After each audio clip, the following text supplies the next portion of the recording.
Goeienaand en welkom in die laaste week van hierdie jaar se Fokustyd.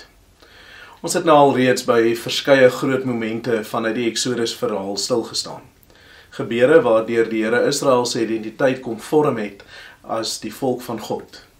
Hierdie week kom ons by die opdrag om die tabernakel te bou, sodat die Here tussen sy volk kan woon. Weereens neem die Here die inisiatief.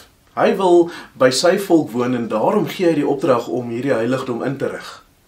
Hy wil vir Israel plek maak by homself, want van nou af sal sy teenwoordigheid nie net meer van tyd tot tyd by hulle sigbaar wees nie. Hy wil permanent by sy volk woon. Die gevolg is dat die Here alles gee wat nodig is om die tabernakel met al sy toebende ore te maak. Hy het die plan gegee, met elke element se ontwerp, die struktuur en hoe dit aan mekaar skakel, die verskillende materiale wat gebruik moes word, selfs die fyn borduurwerk en grafeerwerk is deur die Here beskryf. Die Here het tot die ambagsmanne, of dalk moet ek eerder sê die kunstenaars gegee, wat hierdie werk moes doen. Ons lees in Exodus 31 van die eerste vers af, kyk, ek sal Besaleel ek het hom uitgekies, ek het hom toegerus met my gees, sodat hy met vaardigheid, insig en verstand enige werk kan doen. Ontwerpe maak en dit in goud, silwer en brons uitwerk, edelsteentes verwerk en monteer, houtwerk doen, hy sal enige werk kan doen. Ek het vir Oliab aangestel om saam met hom te werk. Aan elke vakman het ek vaardigheid gegee, sodat hulle alles kan maak wat ek jou beveel het.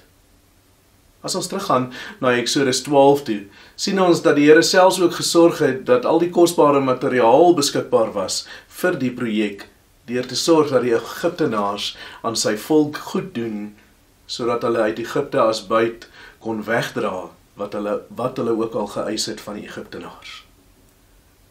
Waar anders sou die Israeliete tog in die woestyn materiale kon kry soos goud, silwer en brons, verder ook nog blou pers, bloedrooi wolstof, linne, bokhaar, rooi gekleurde ramsvelle, gebreide velle en doringhout, olie vir die lampe, balsem vir salfolie en geurende wierookoffers, onyx en ander half-edelstene.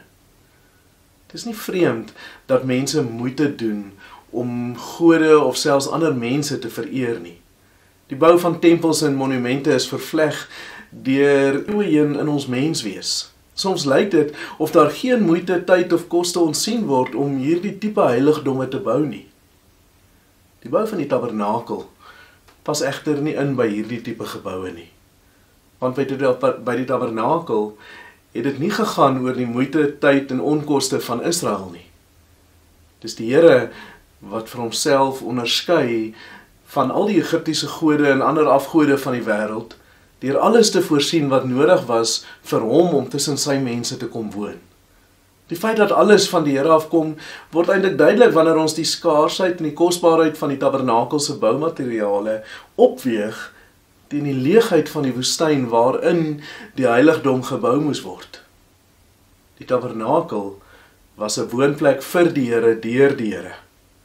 So die Here vir homself 'n plek kom maak waar daar geen plek vir hom was tussen sondaar mense nie.